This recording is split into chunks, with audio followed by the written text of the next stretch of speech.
Hey guys, and welcome back to Let's Play Twilight Princess. We've just finished off the Palace of Twilight, and we're warped back out here now after defeating Zant. Subminda says the Ganondorf was just using Zant to help him return to the World of Light. I guess now we know the true nature of that barrier over Hyrule Castle. He's in Hyrule Castle, I'm sure of it. Princess Zelda is in grave danger. We must return to the World of Light and hurry to the castle. Yeah, well, we kind of do need to hurry to the castle, but there's just one itsy-bitsy little thing that might just take up, I don't know, a whole week's worth of parts. And of course, that one thing is the Cave of Ordeals. A lot of you have probably been looking forward to it. And I don't really know if I am looking forward to it, per se. Like, it is fun, and I enjoy doing it. But I'm kind of looking at it from more of a commentary perspective. Because it's just going to be floor after floor, 50 of them to be exact, of me doing the exact same thing, which is just defeating the enemies that are in the room.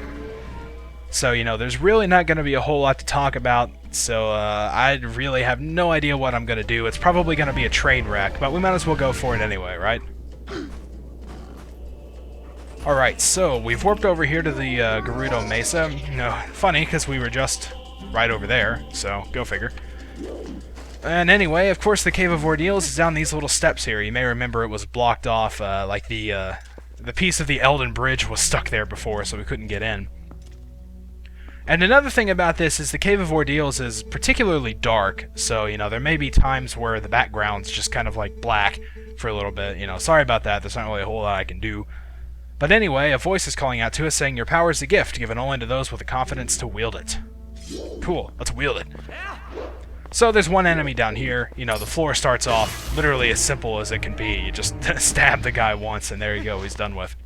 And we get a yellow rupee for it. So of course, it starts out ridiculously easy and then finishes up ridiculously hard. And I'm kind of looking forward to the later floors more so than, you know, the early ones. I kind of just like getting these out of the way. That's kind of what it feels like. Like, this is just one of, like, the necessary evils to actually get to the end of this. Because I actually really enjoy doing, like, some of the later, harder floors. It's so much fun. I enjoy the challenge. Alright, a yellow rupee over here. And that's another thing about this place, is that the enemies don't drop recovery hearts, they all drop rupees. Nope, no, not the lantern, and don't pause. Boomerang, thank you. Okay, so, yeah, like, the enemies only drop rupees, they don't drop hearts. Mostly because if the enemies actually dropped hearts when you killed them, then it would actually be, this would be a whole lot easier. So they kind of just rely on you to have your own recovery stuff around. Either that or just, you know, don't take so much damage that you require recovery. And because all the enemies around here drop rupees, this is also a really good place to use your magic armor. If you've been saving up. As you can see, I've got 820 at this point, so I can actually get away with using it for quite a while. And rupee refills are quite plentiful around, so you can definitely do that if you're having a little bit of trouble. There's really no need to waste it on these early floors, though. There may be a few floors later that I will actually use the magic armor, but I'm going to try to avoid it for as long as possible, because I like doing things, you know, the regular way. Shing! Hopefully we'll get a lot of that, too. I love that little fancy sheathing animation. Okay, next floor. Bring it on. What do we got? We have archers. Alright, let's get down here then. Nope. That was cool. I like hit the arrow with my sword. Nope. And then jump attack. Oh, I thought I'd get both of them there.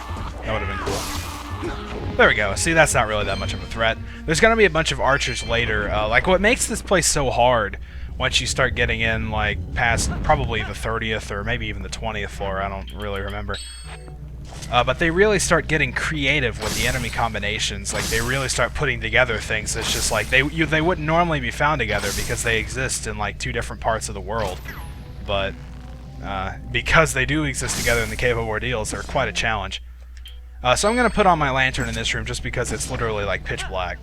I don't really have that much oil, but if it gets to a point where we just literally can't see anything, then I'll probably pull out the lantern.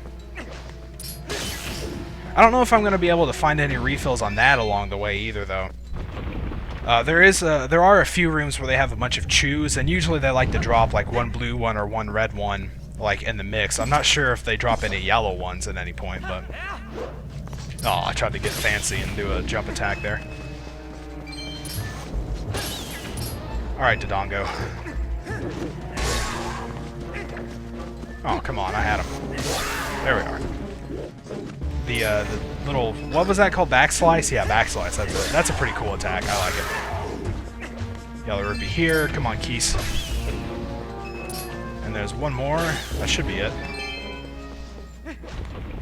Yep, I think that's it. So let's put away our lantern so as to conserve us a little bit more oil. And move on. Oh, Tektites. I hate this floor. If you want, it actually might be a good idea to, like, lead with a jump strike. Of course, you know, nothing was around me. This room actually kind of sucks for it being an early one, because these Tektites like to just kind of randomly attack you. And you can be ill-prepared for it, so... Thankfully, I actually got lucky there. I'm kind of surprised I didn't take a hit. I usually do in that room. So we're still at full health. That's good. Let's see what the next floor is. Ah, looks like some Lizalfos down there. Let's see if we can get this guy with a jump strike. Oh, hey, there's archers behind me. That's cheap. Alright, you two. Nice, I just barely got my shield up in time. Okay, well, that was cheap. I didn't know the archers were behind me. That was actually pretty good placement on their part. I guess I have to give them some credit for that. Alright, so which floor are we on? Okay, so this is the, like, we're gonna have breaks every 10 floors, and this is one of them. There's some sort of spirit thing here, so let's talk to it. And it's some sort of chick. With long ears. She's an elf, I guess. I don't know. And wings, wow. Maybe she'll explain who she... Man, those are some large wings. They're huge. Alright, talk to me. What are we doing here? Welcome, hero, to the Cave of Ordeals. I am the Great Fairy. I reign over all fairies of this realm as their queen. In praise of your efforts thus far, I will release fairies to Orden Spring. From this point on, you will have need of the ancient power that allows one to walk along a cliff without a single foothold. You know, like the claw shot. If you want to give up the fight for now, you can go re-equip yourself. I can return you to the surface. You need merely speak to me. So basically, that's what's going on. Every 10 floors, we're going to find this fairy queen chick here, and she's going to release some fairies into different springs around the world. Like she just said, she released fairies in Orden Village. So now, if we go back there and go to that spirit spring, there's going to be a bunch of fairies around everywhere.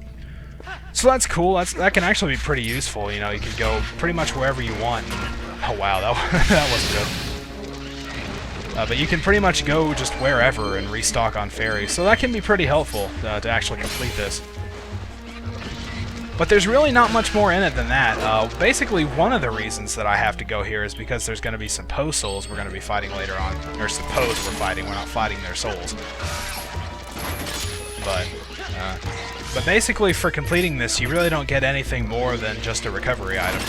So I guess it's kind of a bust, but people probably do this more for fun than for the actual reward, so it's whatever.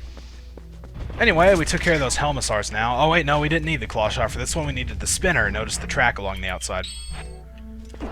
Alright, so... Whoa. I ran into the armor there. Alright, so we can just jump up over here, and now we're on the other side. So basically, if you didn't have the spinner, if you didn't complete Arbiter's Grounds before coming to this point, you'd pretty much just be screwed and stuck there. Alright, there's a big chew. This one's pretty easy, as long as you're quick about it and have good timing.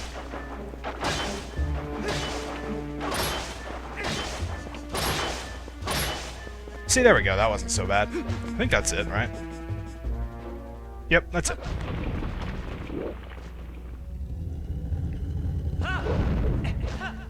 Okay, what's in this room? Oh, these things. Yeah, these guys are fun. I like fighting these guys just because they're... it's really easy to fight these guys, but it's kind of funny, I think, to, you know, drag them out of their little bubble and just wail on them. Alright, 2 left. This is a really easy floor. It seems like it's kind of like that. Like, I would venture to say that this floor and the one before were easier than, say, like the Tektite floor on the first 10. Like, you know, it kind of starts out really easy with each floor of 10, then gets a little bit harder by the end, and then when you go back, it gets a little bit easier again. It seems to kind of follow that pattern. This one, I think we can probably take a big chunk out of them by doing a jump strike. Yeah, I think we got like 4 there. But basically, these guys were probably just going to want to do some regular sword swings and take them out. I keep, like, randomly targeting the wrong ones, though, which kind of sucks. Alright, get out of here. Oh, hey. Alright, taking a little bit of damage, probably unnecessarily in this part, but oh well, it's not that big of a deal. I mean, I've got enough recovery items. I'm sure you've seen it at some point whenever I brought up my inventory menu. But anyway, it looks like we're going to have to cut it off at this floor. So in the next part, we'll continue on with the Cave of Ordeals. Until then, thank you guys for watching, and I'll see you next time.